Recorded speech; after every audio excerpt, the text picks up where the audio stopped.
Bagus nggak sih programnya? Bagus. Menurut saya, kalau saya secara pribadi, secara pencapaian ini oke. Tapi syaratnya satu, nggak boleh dikorupsi. Ada insentif yang ditarik oleh yayasan yang terafiliasi dengan ketiga tersangka. Ada pemotongan 500 sampai dengan 1.000 perak, 1.000 rupiah per porsi. 10.000 rupiah itu sepenuhnya untuk biaya lauk pauk. Itu dipotong.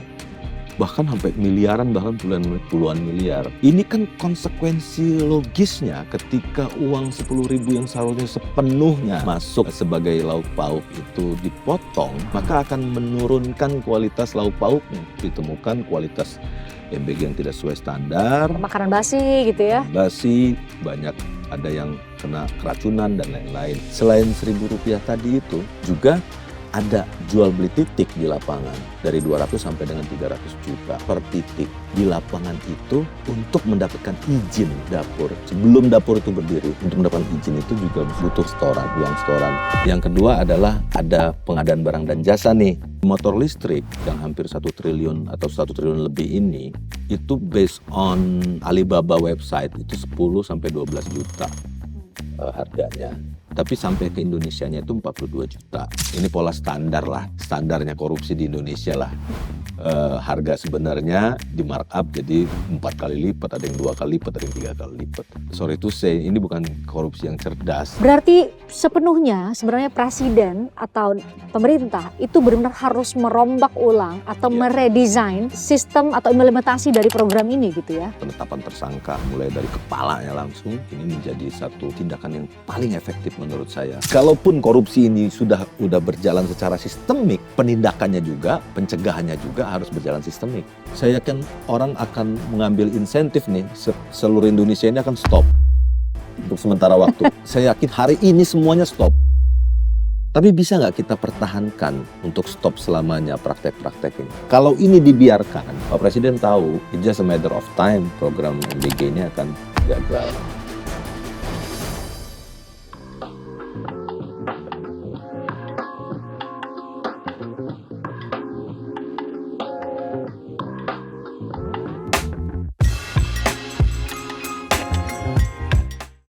Per 3 Juni 2026, Kepala Badan Gizi Nasional, Dadan Hindayana nih, Pak Dadan biasanya udah sangat viral di media sosial tapi masih salah untuk nyebutin namanya. Tapi sudah ditetapkan sebagai tersangka dan ada 2 wakil kepala BGN yaitu Sony Sonjaya dan juga Ludwig Pusung yang sudah ditetapkan sebagai tersangka. Kejaksaan Agung sudah menyampaikan sejumlah modus yang digunakan oleh para tersangka.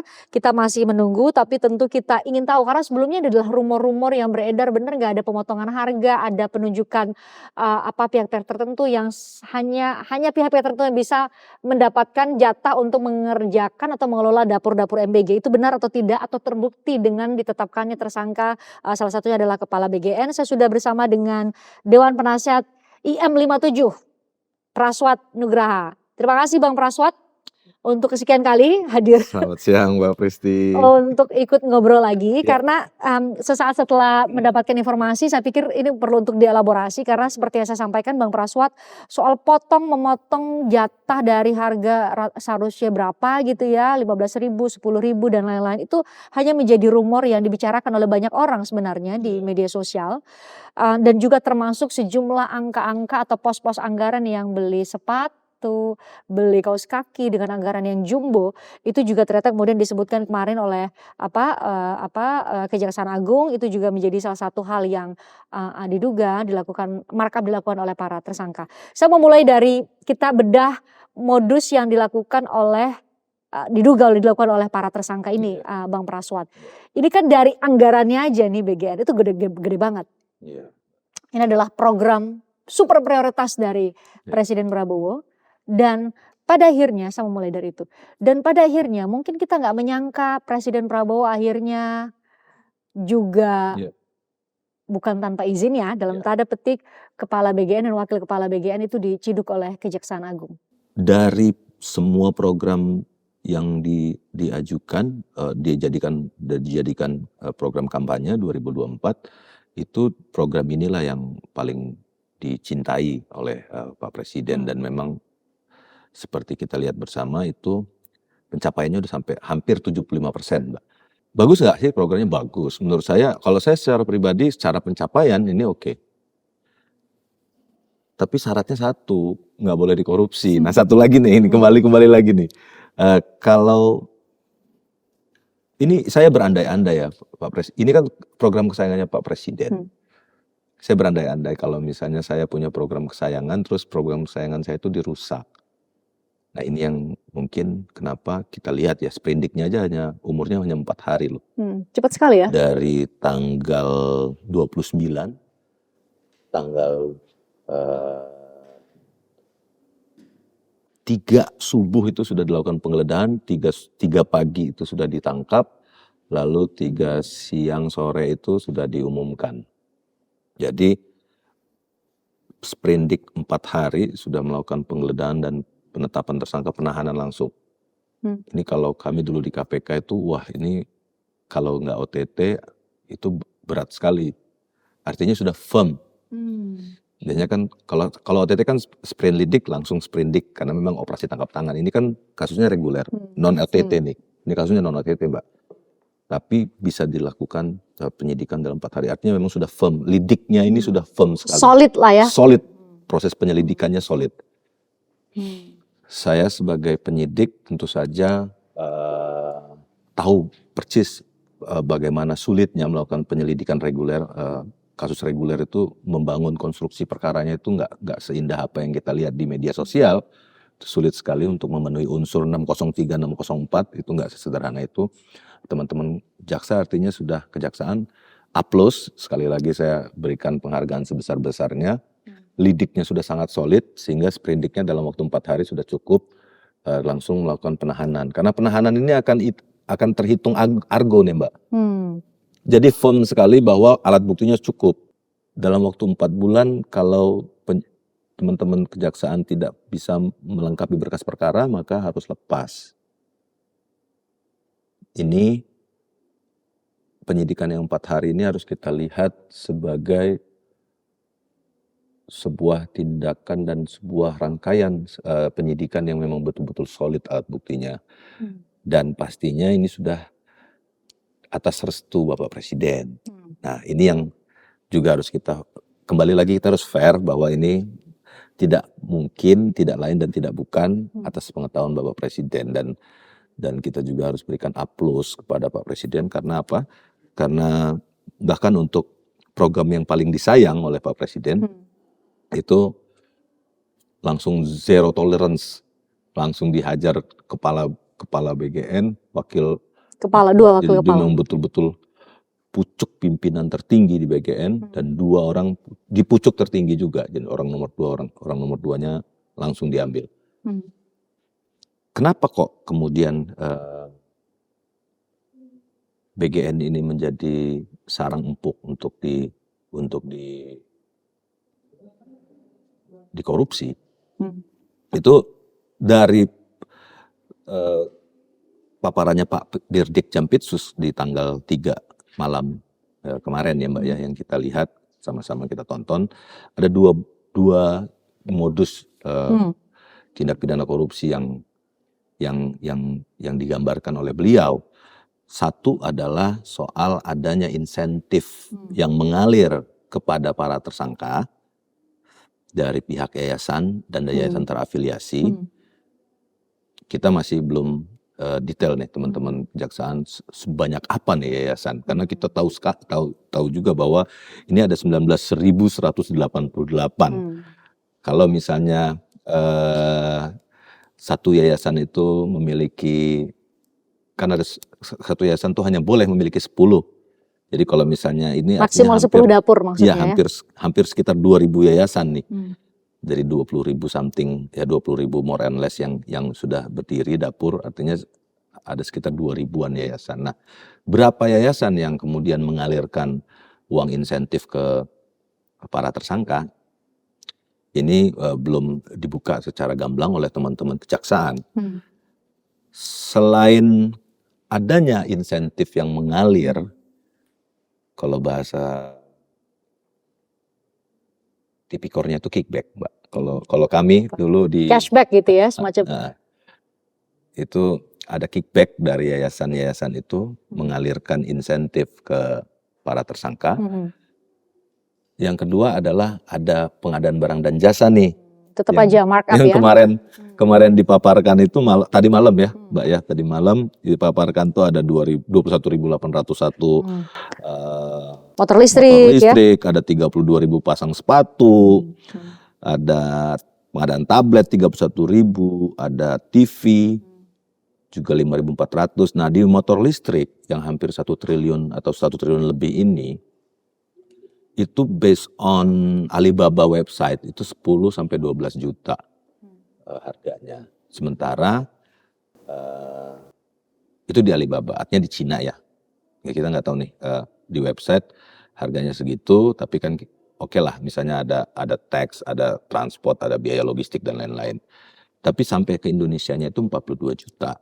Nah ini bagaimana kemudian nanti teman-teman Kejaksaan Agung melihat itu dan mengujinya melalui badan auditor dan mengukur, menilai kerugian keuangan negaranya berapa, itu belum secara detail. Nanti kita lihat perkembangannya tentu saja, tapi ini juga sudah menjadi satu hal yang menohok karena Pak Purbaya juga kemarin juga udah ngomong ini, bahkan beliau juga nggak tahu nih ada mata anggaran 1 triliun something yang untuk 21.801 Motor listrik ya.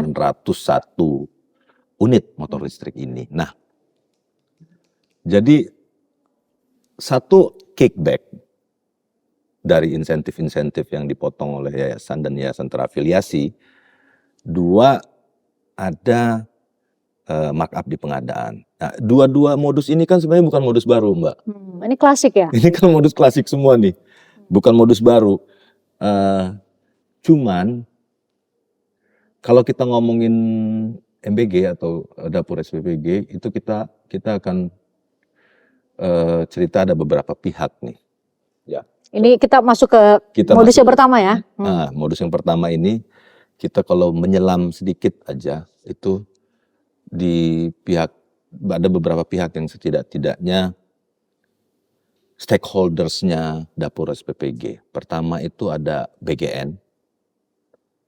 Tentu saja kalau misalnya di daerah ada BGN koordinator daerah lah ya, yang kemudian mengawasi dapur-dapur yang berdiri yang kita lihat di TV-TV itu ada dapur warna putih biru dan lain-lain itu. Ada BGN, ada yayasan. Yayasan ini entitas badan hukum yang terdaftar secara resmi di BGN sebagai pengelola.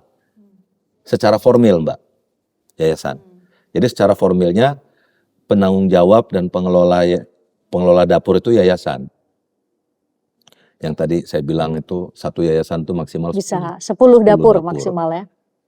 Terus ada pengelola yang sebenar-benarnya pengelola nih, Mbak. Dan itu legal? Legal, jadi yayasan bisa bisa mengajak atau mengikut sertakan ya pengusaha atau dan lain-lain untuk membantu atau berkolaborasi, itu legal. Jadi kalau yayasan tidak memiliki kapasitas untuk mengelolanya secara sendiri, dia bisa memberdayakan masyarakat lokal, pengusaha lokal dan lain-lain gitu. Terus yang keempat ini ada investor, Mbak. Karena kita yang harus kita sadari bahwa membangun dapur itu nggak murah. Dapur itu di range 2,5 sampai 3 miliar lah. Per dapur ya? Per dapur. Total untuk pembelian lahan, terus bangunan yang luasnya 400 meter, terus juga ada alat dapurnya yang punya spek-spek tertentu, ada stainless dengan food grade dan lain-lain. Dari 4 pihak ini, itu yang bisa yang juga harus kita sadarin bahwa apa sih modusnya yang hari ini tadi malam disampaikan. Bagaimana bisa para tersangka mendapatkan kickback dari pola ini gitu?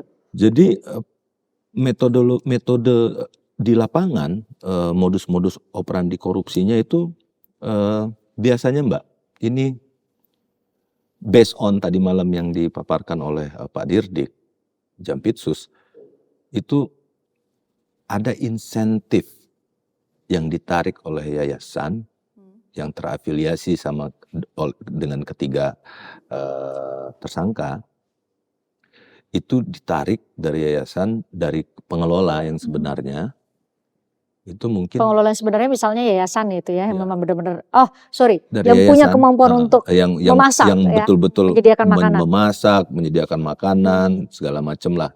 Biasanya mungkin ada pengusaha catering, ada mungkin warga lokal gitu-gitu Mbak, yang memang di daerah itu, karena ini kan 10 dapur. Ini yang nggak mungkin juga yayasan misalnya per dapur kan ada 50-an orang ya, pegawainya itu mengelola, kalau 10 itu artinya 500 orang dan itu tersebar bisa Di beberapa titik ya. kabupaten mungkin atau di beberapa provinsi. Nah ini yang juga menurut saya memang disitulah masuknya pengelola-pengelola yang sebenarnya ini itu berkolaborasi sama yayasan. Nah di titik ini sebenarnya Mbak, ada pemotongan 500 sampai dengan 1.000 perak, 1.000 rupiah per porsi dari 3.000, artinya sekitar ya perharinya 1,5 juta lah ya. Sekitar 1,5 jutaan ya. 1,5 jutaan per hari ya Mbak. Per ya. dapur. Per dapur. Jadi ini membuat kita kemudian itu yang seperti yang kita sampaikan tadi, kita tonton bersama-sama tadi malam, ditemukan fakta-fakta di lapangan, yayasan-yayasan tersebut mengalirkan insentifnya, ada potongan-potongan tersebut dari yayasan dari yayasan ditarik dari pihak pengelola yang mengalir ke para tersangka. Nah dari potongan-potongannya ada yang motong 500 rupiah, ada yang motong 1.000 rupiah mungkin gitu ya per porsi, dari 10.000 yang harusnya sepenuhnya 10.000 rupiah itu sepenuhnya itu harus makanan semua untuk itu biaya lauk pauk itu dipotong. Nah dari ini berdasarkan paparan Pak Dirdik tadi malam itu bahkan sampai miliaran, bahkan puluhan miliar per hari. Kalau misalnya kita mengalinya satu titiknya 1 juta misalnya itu ya kali 19.188 saja ya dapur yang sudah ada saat dapur ini yang ya. sudah ada itu kan angkanya fantastis. Meskipun kita belum tahu, nanti kita lihat perkembangan perkara penyidikan bagaimana kemudian ini berjalan, nanti kita sama-sama lihat. Nah dari modus ini Mbak, pemotongan ini udah menjadi satu rahasia umum di seluruh Indonesia. Kalau misalnya ya ini kan udah bukan berita baru Mbak ya, ini ada potongan dari pihak yayasan minta ada insentif 500 rupiah per porsi, ada yang 1.000, ada yang segala macam lah, berbagai macam variasi. Ini kan konsekuensi logisnya ketika uang 10.000 yang seharusnya sepenuhnya masuk sebagai lauk pauk itu dipotong, maka akan menurunkan kualitas lauk pauknya. Yang diberikan kepada anak-anak gitu ya. Bahkan dari 10.000 aja untuk 4 sehat 5 sempurna itu kan sulit tercapai kan. Kalau beli di warteg ya berat. Dapat susu, dapat buah-buahan, proteinnya juga daging ayam, ikan gitu ya. Lengkap, sayur-sayurannya juga ada, nasinya ada, karbohidratnya lengkap. Nah, makanya kemudian tidak aneh jika kemudian banyak di Indonesia itu ya sepanjang tahun 2005-2026 ini 2025-2026 ini banyak kasus-kasus ditemukan kualitas MBG yang tidak sesuai standar, makanan basi gitu ya. Basi, banyak ada yang kena keracunan dan lain-lain. Karena bukan budaya, ya karena praktek-praktek pemotongan insentif ini yang harus setor ke yayasan 500 rupiah, 1.000 rupiah ini memang terjadi. Faktanya apa? Faktanya tadi malam kita lihat ada tersangka. Bang Pras, sebenarnya kan ada salah satu wakil kepala BGN gitu ya, Pak siapa, Sony Sunjaya gitu, yang mungkin bisa Anda temukan dengan mudah potongan video saat dia diwawancara mengatakan bahwa dia berani bersumpah bahwa dia tidak pernah ikut mengurusi titik-titik atau memperjualbelikan titik-titik dapur MBG itu sendiri. Tapi kan kalau dengan modus yang pertama yaitu ada pengaturan yayasan dan juga SPPBG yang terafiliasi, berarti kan para tersangka ini yang mereka adalah sebenarnya pucuk pimpinan dari BGN secara sistematis patut diduga demikian, karena nggak mungkin dong seorang Dadan tuh mintain satu-satu dari yayasan yang berdasarkan paparan dari tadi malam dari Pak Dirdik ya faktanya seperti itu Mbak. Jadi ada pengaturan secara sistematis untuk menarik insentif dari yayasan untuk kepentingan pribadi dan menguntungkan dirinya sendiri, memperkaya diri sendiri. 603, 604 lah kalau dalam KUHP. Nah, bagaimana secara teknis? Secara teknis di lapangan, yayasan-yayasan tadi yang terafiliasi dengan para tersangka kemudian memotong uang porsi tadi, per porsi tadi yang dari 3.000 porsi itu dipotong per porsinya, harusnya kan 10.000 itu sepenuhnya untuk, itu dipotong jadi 9.000 atau bisa 9.500 ya. Jadi per porsinya ditarik dan kemudian secara teknis bagaimana kemudian dia mengalir itu teman-teman kejaksaan pastinya yang tahu, tapi berhenti, modusnya tidak berhenti di situ saja. Ini yang menarik, Mbak. Selain Rp1.000 tadi itu juga ada jual beli titik di lapangan dari 200 sampai dengan 300 juta per titik. Ini juga yang kemudian membuat semakin carut marutnya lah MBG ini, Mbak. Jadi di lapangan rupanya ini juga banyak ditemukan sama teman-teman. Di lapangan itu untuk mendapatkan izin dapur, berdiri dapur, sebelum dapur itu berdiri, untuk mendapatkan izin itu juga butuh setoran, uang setoran, dan nanti kita lihat bagaimana kemudian teman-teman Kejaksaan Agung bisa terus menelusuri ini sampai seterang-terangnya ya, pihak-pihak mana saja yang terlibat. Sudah mendapatkan izinnya, sudah harus setor. Ada biayanya dalam tanda petik. Ada biayanya 200 sampai 300 juta lah. Sudah setor di depan, juga sustainable juga rupanya pemerasannya ya, quote and quote. Per porsinya juga harus setor lagi. Potong lagi gitu ya. Dan ini sepanjang dapur itu berdiri, maka harus terus setor. Ini yang mungkin Pak Presiden marah sekali melihat situasi seperti ini, Mbak, karena ini kan untuk teman-teman di daerah banyak yang memang susah untuk mendapatkan 4 sehat 5 sempurna. Janganlah sampai seketerlaluan itu, apalagi ini program kesayangan beliau kan. Nah, jadi setoran untuk pihak-pihak, misalnya kalau hari ini kita lihat baru tersangkanya ada 3 ya. Nah, kita kan nggak tahu nanti pada saat proses pengembangan penyidikan gitu ya. Penyidikannya seperti apa. Dan praktek sampai hari ini terus berlangsung. Sampai detik ini mungkin kita lagi ngobrol berdua ini, praktek pemotongan uang insentif di lapangan dari pihak-pihak yang tidak bertanggung jawab kepada pengelola atau kepada yayasan itu masih sampai sekarang berlangsung.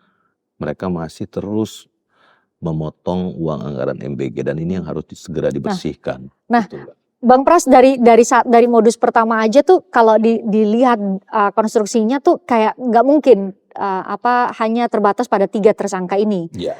Bisa jadi Anda katakan tadi akan ada pengembangan penyidikan, bisa jadi juga akan tentu dengan para pengelola yayasan atau SPPG yang terafiliasi, atau bahkan yang Anda katakan tadi bahwa sampai detik ini praktik potong kickback itu masih tetap berjalan karena diduga itu berjalan secara sistematis. Jadi dari hulu ke hilir sebenarnya, Mbak, tidak hanya potong porsi, bahkan petugas-petugas.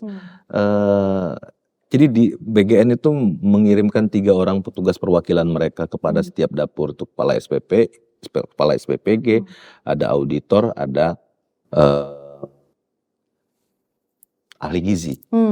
Nah, banyak ditemukan juga modus-modus di daerah, bahkan ini kan statusnya pegawainya BGN ya, Mbak ya. Itu ASN, ada P3K juga, dan digajinya sama negara ya. Digajinya sama BGN. Bahkan juga mereka juga ikut banyak ditemukan di lapangan. Petugas-petugas BGN yang 3 orang ini juga minta insentif tambahan di luar gaji mereka yang sudah didapatkan oleh negara. Yayasan. Minta ke yayasan atau minta ke pengelola, karena antara dua nih, yayasan bisa jadi betul-betul yayasan yang mengelola dapur, bisa juga yayasan kemudian berkolaborasi ke pengelola yang sebenarnya di daerah, bisa pengusaha lokal, bisa juga pengusaha catering dan lain-lain. Itu meminta lagi uang insentif, dan ini fakta di lapangan, mereka bisa minta 5 sampai 10, bahkan ada yang 15 per bulan di luar gajinya. Nah ini yang kemudian semakin membuat runyam lagi. Nah ini ya mudah-mudahan tindakan tegas Bapak Presiden kemarin yang kita lihat sama-sama melalui tindakan kejaksaan, karena kejaksaan jelas itu atas perintah Pak Presiden. Kejaksaan Karena kejaksaan itu berada di masuk bawah rumpun eksekutif ya. rumpun eksekutif dan itu kabinet ya Mbak ya. Jaksa Agung adalah anggota kabinet.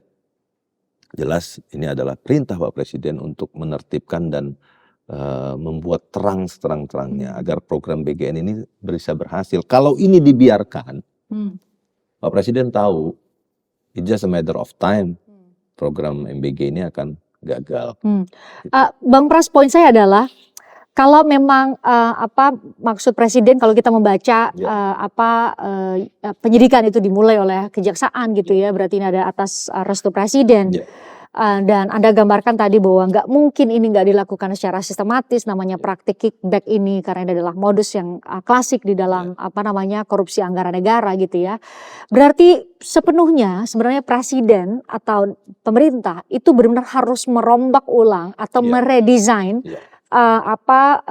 sistem atau implementasi dari program ini gitu ya. Karena terbukti dengan sistem yang sekarang itu kan menciptakan celah dan bahkan membangun sistem selama dari 6 Januari 2025 sampai sekarang itu sangat dimungkinkan untuk ada kickback dan bahkan pengaturan yayasan atau SPPG yang akhirnya terafiliasi dengan sejumlah pejabat yang punya kuasa untuk menentukan gitu di BGN sendiri. Iya, pada prinsipnya apapun sistemnya pasti nggak mungkin dia sempurna kan Mbak ya, pasti ada kelemahannya. Tapi hari ini deterrence effect yang dilancarkan oleh Pak Presiden melalui penetapan tersangka mulai dari kepalanya langsung, ini menjadi satu tindakan yang paling efektif menurut saya untuk jadi dipotong dari kepala gitu ya, untuk merubah naturnya, merubah budayanya. Karena kalau ini diteruskan, budaya ngambil intensif, budaya minta uang izin SPPG harus bayar 300 juta, 250 juta. Terus juga untuk mengelola SPPG harus bayar lagi, per porsi harus dipotong 500 perak, 1000 perak per porsi. Itu kalau ini dibiarkan, ini akan jadi kebiasaan dan konsekuensinya kan program MBG akan gagal Mbak. Dan itu mahal sekali ya. Dan itu sangat mahal sekali. Ingat anggaran MBG tahun 2026 335 triliun. 2025 71 triliun.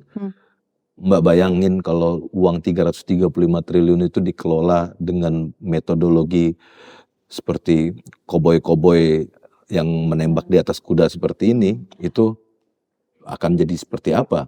Karena Bang Pras, benar kata Anda tadi, akhirnya dengan praktik yang seperti ini dari awal banyak sekali para pegiat anti korupsi, ICW, kelompok masyarakat sipil mengatakan bahwa MBG ini akhirnya kemudian menjadi bancakan banyak orang gitu ya, dan terbukti hari ini ketika ada penetapan tersangka dan itu adalah pucuk pimpinan dari BGN sendiri, dari Kejaksaan Agung menjelaskan bahwa praktik itu nyata karena bagaimanapun bisa sampai ke pucuk pimpinan kan berarti ada tahapan, ada orang-orang yang secara sistematis terstruktur bekerja sama untuk bisa menyampaikan atau membuat para kepala dan wakil kepala BGN ini menerima insentifnya gitu. Itu baru modus yang pertama. Kalau modus yang kedua mengenai pengadaan barang dan jasa. Sudah biasa banget itu. Oh iya. Itu ya kayak tadi itu misalnya ada kayak motor listrik yang range-nya di website Alibaba itu kita temukan fakta 10 juta sampai 12 juta, tiba-tiba sampai ke Indonesia 42 juta, artinya hampir 400% markup-nya ya. Saya pikir juga ada semir, sepatu, ya ada dan sikat semir, tablet, ya tablet yang 8 juta something atau 10 juta harganya jadi 18 juta dan lain-lainnya. Saya pikir secara apa ya, ini pola standar lah, standarnya korupsi di Indonesia lah. Harga sebenarnya di markup jadi 4 kali lipat, ada yang 2 kali lipat, ada yang 3 kali lipat. Jadi ini saya pikir, sorry to say, ini bukan korupsi yang cerdas, tapi ya mau gimana, dan fakta ini terus-terusan berulang kan. Ya nggak sophisticated lah, metodologinya kasar sekali kalau bahasa kita, kalau teman-teman penyidik dulu di KPK tuh, ini kok cara ngambilnya tuh kasar sekali gitu. Nah, yang lebih concern di kita kan sebenarnya hari ini yang terjadi di tanggal 3 Juni ini yang kita lihat bersama-sama, itu kan upaya Pak Presiden untuk menyelamatkan program yang menjadi jagoannya beliau ya. Nah, efektif nggak ini? Kita harus lihat bahwa ini menurut saya, pengalaman saya hampir 20 tahun nih Mbak di dunia anti korupsi ini, penindakan itu adalah pencegahan yang paling efektif. Nggak ada yang lebih efektif mencegah orang untuk korupsi selain memberikan contoh. Kalau korupsi, maka akan dilakukan penangkapan, dilakukan penggeledahan, langsung dicopot dari jabatan. Dan jadi konsekuensi menyakitkan itu harus dipertontonkan di depan publik.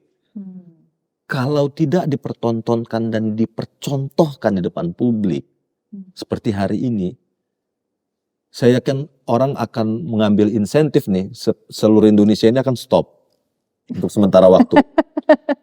Kalau ada yang mau coba-coba minta jadi makelar dapur nih, makelar izin dapur, minta kickback, satu titiknya 200 juta, satu titik 250 juta, ada yang 300 juta, terus itu nanti per porsi juga dipotong lagi, sepanjang dapur itu berdiri dia terus dapat gajian pasif dari cara meres para pengelola dapur di lapangan. Itu saya yakin hari ini semuanya stop. Tapi bisa nggak kita pertahankan untuk stop selamanya praktek-praktek ini? Ini tergantung dari Bapak Presiden pastinya. Dan insya Allah mudah-mudahan ya Mbak ya, ini bisa berhenti.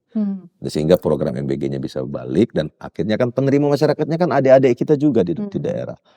Atau misalnya orang tua, saudara, semua. Para penerima manfaat tadi para lah penerima ya. manfaatnya itu juga memang betul-betul yang kami lihat Mbak, itu memang betul-betul masyarakat yang memang membutuhkan.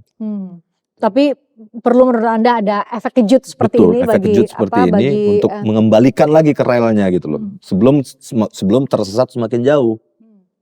Bang Pras, tadi kalau yang modus yang kedua, saya kembali ke modus yang kedua tadi soal pengadaan barang. Ini kan sebenarnya sudah sangat-sangat sering banget viral gitu ya. Kaos kaki lah, yang harganya luar biasa, langganannya Zoom meeting yang juga mencapai miliaran rupiah.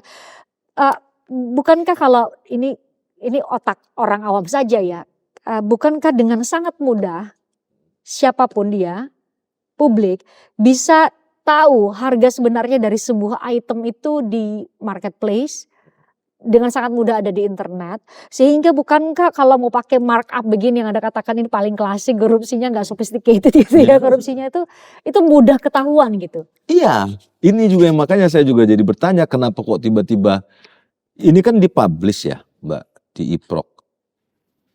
Kok bisa sekasar ini gitu loh. Maksud saya orang kan bisa langsung diuji kan dengan merek yang sama. Misalnya contoh motor listrik aja. Itu kan bisa langsung kita hitungan detik kita bisa tahu sebenarnya. Laptop dengan merek tertentu. Iya, itu kan bisa langsung detik aja kita misalnya kalau laptop misalnya MacBook gitu kita buka iBook. Kalau misalnya non MacBook kita bisa buka Era mobile atau apa. Atau buka di Shopee atau buka di Tokopedia. Itu kan sangat mudah sekali untuk mengetahui harga sebenarnya di pasar itu berapa. Kok bisa masih berani gitu untuk melakukan markup dengan telanjang gitu loh markupnya gitu. Karena saya sebutkan tadi banyak sekali yang viral duluan sebelum kasus ini mereka ditetapkan sebagai tersangka ya. Jadi ini sebenarnya sudah jadi puncak gunung es Mbak. Jadi korupsi yang kita lihat, modus-modus korupsi yang dipaparkan oleh Pak Dirdik Jampitsus tanggal 3 Juni tadi malam, itu bukan berita baru karena sudah meluas sekali kan. Kedua modus itu modus klasik ya. Modus klasik. Kickback, di markup pengadaan ini tuh dari zaman dulu sudah sangat biasa. Hampir semua korupsi ya kalau nggak kickback ya pengadaan barang dan jasa kan. Kan gitu Mbak. Bang Pras, ini kan program yang luar biasa, paling Ya. besar anggarannya ya selain Koperasi Desa Merah Putih dan sejumlah program lain, disorot oleh banyak orang karena anggarannya besar sekali, masuk anggaran pendidikan banyak sekali kontroversi dari Sebentar Mbak, MBG ini disorot sendiri. orang banyak itu bukan karena soal anggarannya aja, tapi karena dia langsung menyentuh masyarakat. Ingat, penerima manfaatnya adalah anak-anak kita atau adik-adik kita di sekolahan yang semuanya itu akan melapor kepada ibunya. Atau minimal videoin, Bapak, masukin media sosial. Mbak bayangin bahwa setiap anak itu ada ibunya dan ibunya pengen tahu apa yang terjadi sama anaknya hari itu di Apa yang sekolah, dimakan gitu apa yang ya. dimakan. Jadi bayangin ada 60 juta ibu-ibu yang akan mengawasi hari ini anaknya makan apa. Jangan sampai anaknya pulang keracunan. Jadi, bahasa sederhananya gini, jangan mimpi lah. Don't you ever think gitu untuk bisa main-main di porsi makanan MBG. Makanya setiap ada pelanggaran di daerah itu langsung viral. Karena ini terkait dengan keselamatan anak kandungnya gitu. Mbak bayangin kalau ada 60 juta mata yang tiap hari melihat bagaimana proses dan secara kualitatif MBG ini dilaksanakan oleh negara, itu jangan pernah berpikir kita bisa lari dari situ gitu. Bisa kong kali kong, nggak mungkin kita bisa kong kali kong sama ibu-ibu tersebut, nggak bisa juga kong kali kong sama nggak akan pernah. Jadi nggak akan mungkin ini bisa diselewengkan. Jadi saya pikir ini juga menjadi untuk pesan teman-teman penting menjadi ya. pesan penting dari Bapak Presiden ataupun dari kita, dari Koalisi Masyarakat Sipil, jangan pernah coba-coba untuk main terhadap program MBG ini. Nah, secara bagi Anda yang sudah puluhan tahun menangani kasus korupsi, melidik atau menyidik kasus korupsi, Bang Pras, sebenarnya ada nggak sih cara untuk bisa benar-benar menutup celah korupsi dengan modus apapun, termasuk 2 jenis modus yang dilakukan oleh para tersangka kepala bagian dan wakil kepala bagian yang sudah jadi tersangka ini? Karena jangan sampai anggaran yang besar, anggaran negara yang besar itu kan ngambilnya juga dari rakyat bayar pajak, terus tetap dikorupsi dengan secara Anda katakan tadi secara nggak sophisticated banget nih caranya gitu ya. Ini cara yang sangat klasik. Ada nggak ya cara untuk bisa meminimalisir modus yang sudah kita kenal, modus korupsi yang sudah kita kenal sejak lama ini? Atau balik lagi sama orangnya? Caranya sudah dilaksanakan oleh Bapak Presiden kemarin, zero tolerance Mbak. Jadi langsung menghujam ke jantungnya source of corruption di BGN, di MBG. Kepala BGN langsung ditetapkan tersangka, wakil kepalanya juga 2 orang itu menjadi tersangka. Dan ini saya pikir nggak ada yang lebih efektif dari cara ini. Langsung zero tolerance, nggak ada toleransi sama sekali. Kepalanya langsung ditapin tersangka, langsung dicopot dan dipertontonkan di depan publik ya, bahwa jika Anda berani melakukan korupsi maka ini yang akan terjadi kepada Anda. Bayangin, orang nomor 1 pucuk pimpinan tertinggi yang memiliki kekuasaan paling tinggi di BGN mengelola MBG tersebut bisa hari ini juga dicopot dan ditetapkan tersangka, langsung masuk penjara. Nggak ada proses drama Korea panjang lebar, saut menyaut di media sosial, saling berargumentasi, dan nggak ada. Malam ini dicopot, dalam hitungan jam 2 atau 3 jam kemudian setelah dicopot langsung digeledah BGN. Paginya dalam hitungan 4 jam 5 jam setelah digeledah langsung dijemput di rumah, langsung ditetapin tersangka, ditahan. Nggak ada lagi kesempatan untuk berkelit, kesempatan untuk saling jawab menjawab dan lain-lain. Ini menurut saya ini metodologi yang paling efektif yang diambil oleh Pak Presiden. Menurut Anda langkah tegas dari Presiden kali ini bersama-sama dengan kejaksaan gitu ya, ini bakal kita bisa optimis akan mengubah sejumlah hal yang selama ini belum ideal, termasuk ada makanan yang masih basi, ada dapur MBG yang tidak bersih, tidak sesuai dengan standar sanitasi, dan banyak hal lain yang selama ini dikritik oleh banyak orang mengenai program ini. Ini akan sangat berdampak menurut Anda? Jika teror dalam konteks kebaikan ini dijaga, saya yakin efektif, Mbak. Asal jangan hanya sifatnya anget-anget sebentar aja gitu ya. Nanti bulan depan atau 2 bulan 3 bulan lagi marak lagi nih maklar-maklar titik, maklar-maklar minta motong porsi 500 perak, 1000 perak per porsi dari 3000 porsi yang harus diproduksi oleh dapur.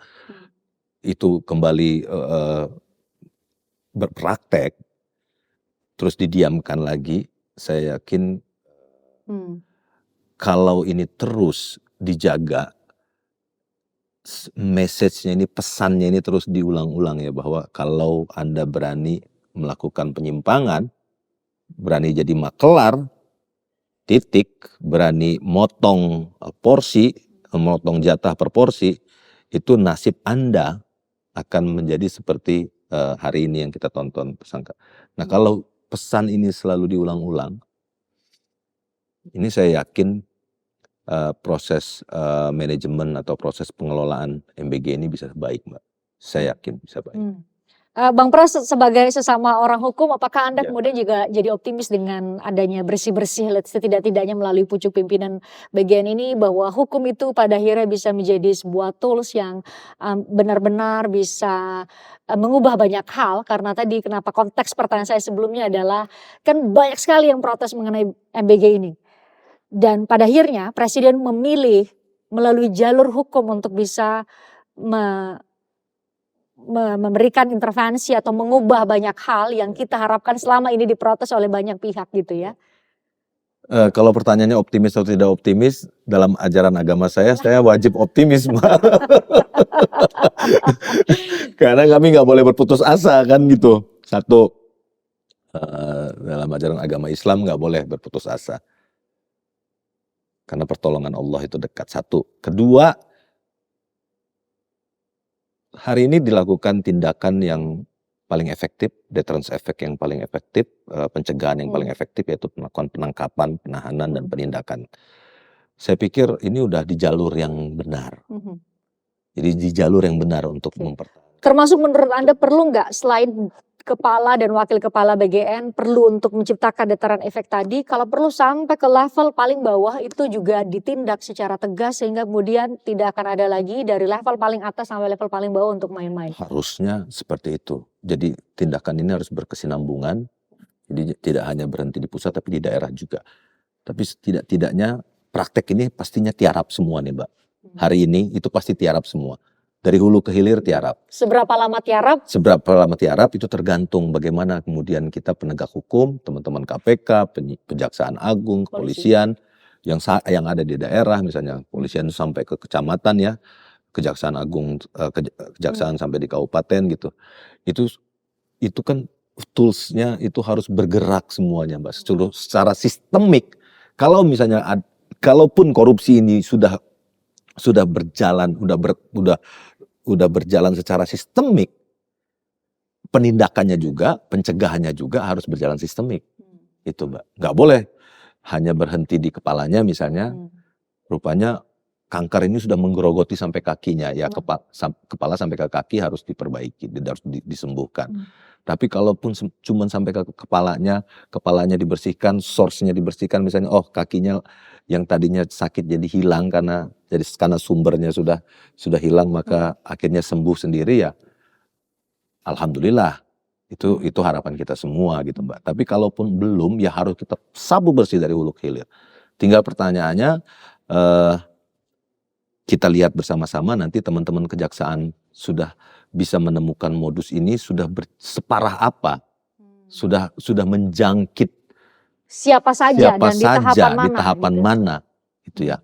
Kalau memang itu sudah selesai, kepala BGN dan wakil kepala kemudian membuat MBG atau BGN-nya secara organisasional itu sudah baik, secara sistem sudah menjadi baik, alhamdulillah, dan mudah-mudahan bisa berjalan ke depannya dengan baik. Tapi kalau misalnya memang masih rusak, ya harus terus dilaksanakan penindakan terus sampai dia jadi baik. Gitu. Gak hanya MBG sih, semua program semua yang menggunakan uang negara sih kita berharap untuk dilakukan tindakan hukum yang tegas ya, karena bagaimanapun itu adalah pundi-pundi uang-uang yang dikumpulkan dari Betul. pajak-pajak dan juga berbagai pendapatan, sumber-sumber pendapatan negara sih. Kita harapkan nggak ada korupsi. Bang Pras, makasih sudah memberikan perspektif, meskipun nanti Anda dibilang nanti pendukung MBG nih kayaknya ya. Enggak, jadi menurut saya gini Mbak, saya pikir karena background saya penyidik dan ya seperti kata saya tadi, nggak ada lagi yang lebih efektif untuk program pencegahan selain melakukan penindakan. Jadi untuk mencegah korupsi itu harus dipertontonkan dan dipertunjukkan kepada publik. Contoh, kalau Anda melakukan korupsi maka ini yang akan terjadi pada Anda. Maka kita sudah menghentikan praktek korupsi ke depannya, gitu loh. Tapi kalau misalnya kita kemudian kita biarkan saja gitu ya, MBG terus-terusan maklar titik jalan terus, maklar insentif potong per porsi mah jalan terus itu petugas-petugas kepala SBPG, petugas gizi, petugas auditor yang di dapur-dapur yang hari ini sedang bertugas itu setiap tanggal 1 atau tanggal di akhir bulan minta insentif ke pengelola, jalan terus, nggak ada penindakan terhadap mereka, maka program MBG ini sedang berjalan ke arah jurang yang nggak akan bisa lagi diselamatkan. Dan itu yang tidak kita inginkan gitu ya. Thank you ya Bang Pras, sudah ngobrol soal MBG ini bisa memunculkan optimisme kita semua. Semoga ada perbaikan di desain kebijakan dari MBG itu sendiri. Thank you ya sekali lagi, terima kasih udah hadir ya. Sehat selalu. Sehat selalu. Thank you.